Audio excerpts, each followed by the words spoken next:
نحمدہ و نصلی علی رسول الکریم اما بعد۔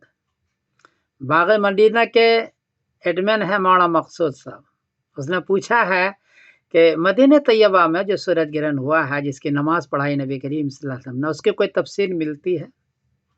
جواباً عرض ہے کہ آپ گوگل میں لکھیں سولر ایکلپس 632، سولر ایکلپس 632 آ جائے گا، ہے ناسا پر اس کی تفصیل ہے۔ اور اس میں نبی کریم صلی اللہ علیہ وسلم نے نماز پڑھائی ہے۔ آپ کے بیٹے ابراہیم رضی اللہ تعالیٰ عنہ کا انتقال ہوا ہے۔ آپ نے فرمایا کسی کی موت سے، کسی کی پیدائش سے سورج گرہن نہیں ہوتا، یہ اللہ تبارک تعالیٰ کی ایک نشانی ہے۔ یہ سورج گرہن ہوا ہے 27 جنوری 632 کو، پیر کا دن ہے، مطابق 29 شوال 10 ہجری۔ یہ جھونا گڑھ میں ہوا ہے، جو گجرات کا حصہ ہے۔ یہ سورج گرہن اینول ہے۔ اینول کا مطلب ہے کہ چاند بیچ میں آ گیا اور سورج کی روشنی چاروں طرف بھی موجود ہے، پورا اندھیرا نہیں ہوا، اس کا اینول کا مطلب ہے۔ اور ٹوٹل کا مطلب ہوتا ہے کہ پورا اندھیرا ہو جاتا ہے، سورج کی روشنی بھی چاروں طرف نہیں رہتی ہے۔ اور پارٹیل کا مطلب ہے جزوی، یعنی کچھ حصہ سورج گرہن ہوا اور باقی سورج نظر آتا رہا۔ تو یہ جو سورج گرہن ہے وہ اینول ہے۔ ایک بات تو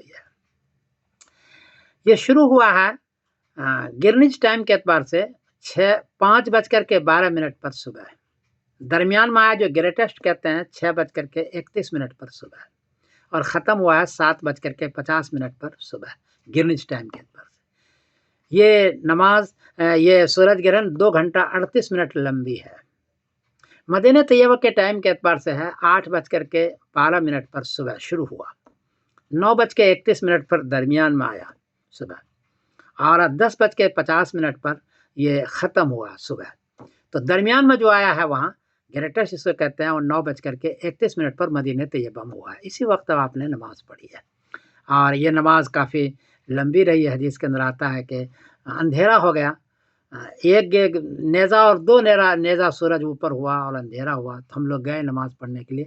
نبی کریم صلی اللہ علیہ وسلم نے یہ نماز پڑھائی ہے، اور یہی سورج گرہن ہے جو حضور پاک صلی اللہ علیہ وسلم نے نماز پڑھائی ہے، اور جس کا تذکرہ حدیث کے اندر بار بار آتا ہے۔ تو آپ بھی اگر سولر ایکلپس 632 لکھیں گے تو یہ آ جائے گا ساری تفصیل۔ میں سمیر الدین قاسمی بول رہا ہوں مانچسٹر انگلینڈ سے۔ السلام علیکم ورحمۃ اللہ وبرکاتہ۔